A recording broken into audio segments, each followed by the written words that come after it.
Bonjour à toutes et à tous, et bienvenue sur Info Express. Aujourd'hui, nous allons plonger dans une actualité brûlante qui secoue l'Algérie, la France, mais aussi le Luxembourg. Au programme, une crise diplomatique qui pourrait s'apaiser, un scandale bancaire de 200 millions d'euros, un procès de corruption impliquant le clan Bouteflika, et enfin, une affaire criminelle sordide au Luxembourg impliquant des Marocains.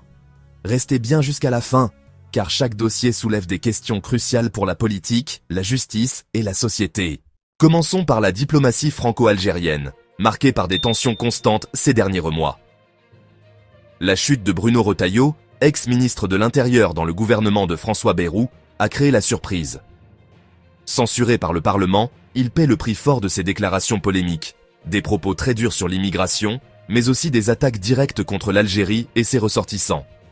Retailleau prônait une politique de fermeté radicale, allant jusqu'à évoquer une rupture avec Alger et un durcissement des conditions de visa.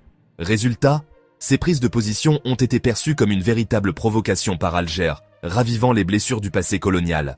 Mais aujourd'hui, sa mise à l'écart pourrait ouvrir une nouvelle page. Certains analystes estiment que la France pourrait profiter de cette transition pour rétablir un dialogue plus apaisé avec l'Algérie. Les relations restent complexes, mais un réajustement diplomatique est désormais possible. Et si la politique vacille, l'économie algérienne, elle, fait face à un scandale d'ampleur historique. Une onde de choc qui révèle des failles béantes au cœur de son système financier. C'est un casse financier digne d'un film, mais bien réel. Près de 200 millions d'euros ont été détournés en Algérie par un ressortissant turc et son complice algérien. L'argent, transféré méthodiquement vers des comptes à l'étranger, s'est volatilisé, laissant un préjudice colossal. Comment ? Grâce à de simples faux documents SWIFT et une société fictive. La société Écran, spécialisée dans l'import-export, servait de façade crédible. Les faux messages SWIFT, clés de voûte des virements internationaux, ont ensuite permis de simuler des garanties financières inexistantes, trompant la vigilance des banques. Pendant 2 ans, ils ont réussi à berner plusieurs grandes banques, Société Générale, Bank of Baraka, Gulf Bank, des établissements censés être protégés par des systèmes de contrôle ultra sécurisés. Cette longévité dans la fraude soulève de sérieuses questions sur la complaisance ou la négligence au sein de ces institutions. Le jugement est tombé. 5 ans de prison pour le Turc, 3 ans pour l'Algérien. Des peines jugées dérisoires au regard du montant astronomique détourné, une décision qui a provoqué la stupeur, car la question cruciale demeure, où est passé l'argent ? Pour beaucoup, ces 2 hommes ne sont que des fusibles, tandis que les véritables responsables, protégés par leur réseau, échappent à toute sanction. Les soupçons se tournent vers des complicités à un niveau bien plus élevé. Dans la rue et sur les réseaux sociaux, la colère gronde. Comment un pays peut-il condamner lourdement des jeunes pour un simple post sur Facebook et se montrer si clément face à un détournement massif ? Ce sentiment d'une justice à 2 vitesses alimente une méfiance profonde. Ce scandale met en lumière une réalité inquiétante.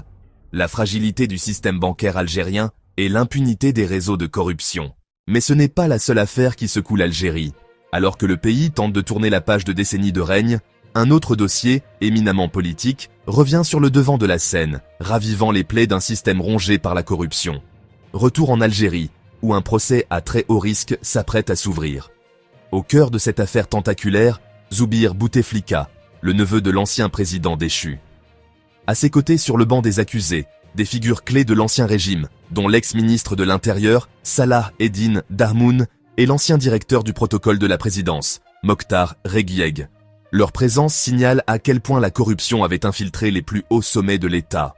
Au total, plus de 30 accusés, incluant hauts fonctionnaires et hommes d'affaires, sont renvoyés devant la justice dans ce que l'on appelle désormais l'empire des panneaux publicitaires. Les accusations sont lourdes. Abus de pouvoir, blanchiment d'argent et constitution d'un groupe criminel organisé. L'enquête a mis à jour un système d'enrichissement illégal sophistiqué. Le mode opératoire était simple, user de l'influence politique pour obtenir des marchés publics sans concurrence et écraser toute compétition. Des commissions rogatoires internationales ont été émises pour tracer les fonds colossaux transférés à l'étranger, le tout au détriment des caisses de l'État. Ce procès, très attendu par une opinion publique galvanisée par le mouvement du Irak, est perçu comme un test crucial pour la justice algérienne. Saura-t-elle frapper fort contre la corruption systémique de l'ère Bouteflika ? Ou se contentera-t-elle, comme le craignent beaucoup, de désigner quelques coupables pour protéger les véritables bénéficiaires ? La crédibilité des institutions est en jeu. Et pendant que la justice algérienne s'attaque aux élites, un autre procès, bien plus sombre, captive l'attention en Europe. C'est une affaire de meurtre d'une brutalité rare, un puzzle macabre dont les pièces s'assemblent difficilement et qui promet de glacer le sang. Direction le Luxembourg. Après près de 2 ans d'une enquête internationale, le procès très attendu de Saïd B, ressortissant marocain, s'ouvre enfin devant la cour de Diekirch. Il est accusé du meurtre de Diana Santos, une affaire qui a profondément marqué la région. Rappel des faits. En septembre 2022, des promeneurs faisaient une découverte effroyable près de Mont-Saint-Martin, en France. Il s'agissait du corps démembré de Diana Santos, une femme portugaise de 40 ans. La nature barbare du crime avait immédiatement déclenché une onde de choc et une coopération policière transfrontalière. Aujourd'hui, Saïd B, âgé de 51 ans, comparaît devant le tribunal. Par la voix de sa nouvelle avocate, il plaide non coupable. La défense entend exploiter ce qu'elle qualifie de nombreuses zones d'ombre dans l'enquête, arguant que la police s'est focalisée trop rapidement sur son client. Mais l'affaire est compliquée par une absence de taille, celle du second suspect, Gibran B, neveu de l'accusé et mari présumé de la victime.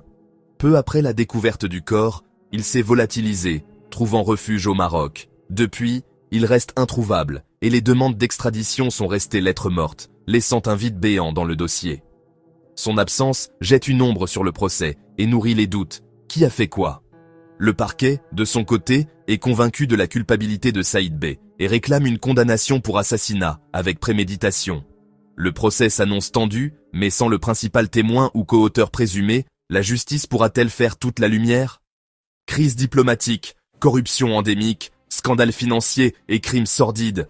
L'actualité de ces derniers jours reflète un climat d'instabilité où chaque révélation soulève plus de questions que de réponses.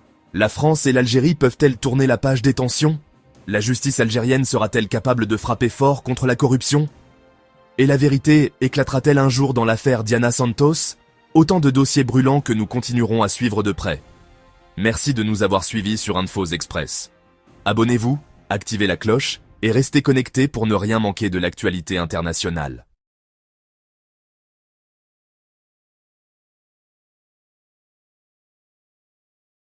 Abonnez-vous à notre chaîne. Cliquez sur la cloche pour rester au courant de l'actualité algérienne.